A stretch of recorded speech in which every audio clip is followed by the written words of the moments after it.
Hi, I'm doctor Purnima Durga, fertility consultant. మనం సంతానలేమిని ఎలా గుర్తించాలి, ఇన్ఫర్టిలిటీ ప్రాబ్లమ్ని ఎలా మనం ఐడెంటిఫై చేయాలి అనేది ఈరోజు మనం తెలుసుకుందాం.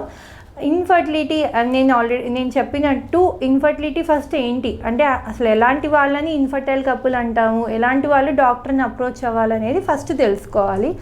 జనరల్గా 1 year లోపల ఏ ప్రాబ్లం లేకుండా కంట్రసెప్టివ్ పిల్స్ వాడకుండా ఉంటే ఆల్మోస్ట్ 80% కపుల్స్ 1 yearలో ప్రెగ్నెన్సీ వస్తుంది.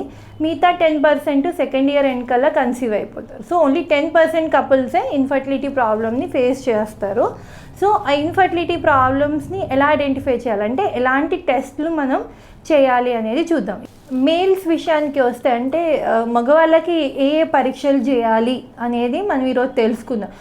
మగవాళ్ళకి చాలా సింపుల్ టెస్ట్ సెమెన్ అనాలిసిస్, వీర్యం పరీక్ష అనేది చాలా సింపుల్ బేసిక్ టెస్ట్. దాంతోనే ఆల్మోస్ట్ 90% ఇన్ఫర్మేషన్ అనేది మనకి తెలిసిపోతుంది. కానీ సెమెన్ అనాలిసిస్ చేసే ముందు కొన్ని మనం ప్రికాషన్స్ తీసుకోవాలి. At least 2 to 3 days of gap ఉండాలి. గ్యాప్ ఉండి అంటే ల్యాబ్ అనేది చాలా ఇంపార్టెంట్. మంచి క్వాలిఫైడ్ ల్యాబ్లో సెమెన్ అనాలిసిస్ చేయించుకుంటే బెటర్. సో మన వీర్యం ఇచ్చిన తర్వాత వీర్యం పరీక్షలో మనం ఏమేమి చూస్తాము అంటే ఎన్ని కణాలు ఉన్నాయి, కౌంట్ ఎలా ఉంది, మోటిలిటీ ఎలా ఉంది, మార్ఫాలజీ ఎలా ఉందో చూస్తాం అన్నమాట. జనరల్గా నార్మల్ వాల్యూస్ ఏంటి అంటే మనకి 15 million per ml, at least 15 millions ఉండాలి ఒక ఎంఎల్కి.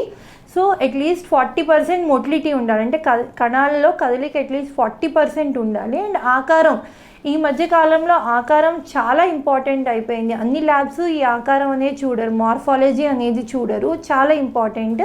అట్లీస్ట్ 100లో 4 నార్మల్ స్పర్మ్స్, అంటే 4% నార్మల్ స్పర్మ్స్ ఉంటే నార్మల్ అనమాట. సో ఇవన్నీ మినిమం థింగ్స్ ఏంటి, 15 million కౌంట్, 40% మోటిలిటీ, 4% మార్ఫాలజీ. ఒకవేళ దానికన్నా తక్కువ ఉంది కౌంట్ ఉంటే దాన్ని బట్టి మనం ఏ ట్రీట్మెంట్ ఇస్తే ప్రెగ్నెన్సీ వచ్చే ఛాన్సెస్ ఉన్నాయి అనేవి మనము చూడొచ్చు. కౌంట్ చాలా తక్కువ ఉంది అంటే 5 million కన్నా తక్కువ ఉంది, అలాంటి వాళ్ళలో మనం హార్మోన్ టెస్ట్లు అనేవి చేయాల్సి ఉంటుంది. హార్మోన్ టెస్ట్లు ఎలా అంటే FSH, LH, టెస్టోస్టిరోన్ అనే టెస్ట్లు చేస్తాం. ఇది మనకి ఏం చెప్తుంది అంటే ఉత్పత్తి సరిగ్గా అవుతుందా లేదా, లోపం ఎక్కడుంది అంటే మనకి బ్రెయిన్లోంచి హార్మోన్ సెక్రీట్ అవుతే అవి టెస్టిస్ మీద యాక్ట్ చేసిన తర్వాత వీర్య కణాలు ప్రొడక్షన్ అవుతాయి. సో డిఫెక్ట్లో అంటే పై లెవెల్లోనే డిఫెక్ట్ ఉందా, లేకపోతే కింద విడుదలలో ఏమైనా అడ్డంకి వల్ల బయటికి రావట్లేదా వీర్య కణాలు సరిగ్గా అనేది మనకు కరెక్ట్గా తెలుస్తుంది అన్నమాట.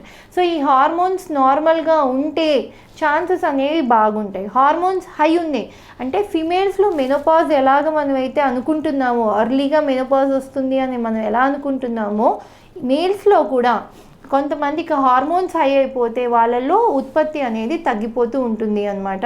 సో మేల్స్లో కూడా ఈ ప్రాబ్లం ఉంది. మనకి ఓన్లీ హార్మోన్స్ టెస్ట్లు చేస్తేనే అని మనకి తెలుస్తుంది. As I told you, thyroid అనేది చాలా ఇంపార్టెంట్ టెస్ట్ అయిపోయింది. ఇప్పుడు మేల్స్లో కూడా థైరాయిడ్ ప్రాబ్లం చాలా హై ఉంది. సో అందరికీ థైరాయిడ్ టెస్ట్ అనేది కంపల్సరీ చేయించాలి. ఇంకోటి అల్ట్రాసౌండ్, అంటే అల్ట్రాసౌండ్ స్క్రూటమ్ అనేది చాలా ఇంపార్టెంట్. అంటే దానిలో మనకి టెస్టిస్ సైజ్ ఎలా ఉంది, ఏమైనా వారికోసిల్ ప్రాబ్లమ్స్ ఉన్నాయా, ఇంకేమైనా ప్రాబ్లం ఉన్నాయా అనేవి మనకి క్లియర్గా తెలుస్తాయి. సో బేసిక్ టెస్ట్లు మనం ఏం చేస్తాము అంటే సెమెన్ అనాలిసిస్, అల్ట్రాసౌండ్, అండ్ దానిలో ఏమైనా ప్రాబ్లం ఉంటే ఫర్దర్ హార్మోన్ టెస్టింగ్ చేస్తాము. ఇంకా ఫర్దర్ ఏమైనా మనం టెస్ట్ చేయాలంటే DFI అని కొత్తగా ఒక టెస్ట్ వచ్చింది. DFI అంటే DNA ఫ్రాగ్మెంటేషన్ ఇండెక్స్, అంటే స్పర్మ్లో ఎంతవరకు జెనెటిక్ డ్యామేజ్ అయ్యింది అనేది కూడా మనము తెలుసుకుంటున్నాం. ఇది ఎలాంటి వాళ్ళకి చేస్తాము అంటే రికరెంట్గా అబార్షన్స్ అవుతుంటే, ఫిమేల్కి అన్నీ నార్మల్ ఉండి మేల్ రికరెంట్ అబార్షన్స్ అవుతుంటే DFI అనే టెస్ట్ చేస్తాము. అట్ ద సేమ్ టైం IVFలో కూడా చాలామంది IVFలో కూడా రికరెంట్గా ఫెయిల్ అవుతున్న వాళ్ళలో కూడా DFI టెస్ట్ అనేది మనము చేస్తామన్నమాట. వీడియో చూసినందుకు ధన్యవాదములు. ఈ వీడియో మీకు నచ్చినట్లయితే లైక్ బటన్ క్లిక్ చేయండి. మరిన్ని వీడియోలు పొందాలంటే దయచేసి సబ్స్క్రైబ్ చేయండి. మీ సూచనలు, సలహాలు తప్పక తెలియచేయండి.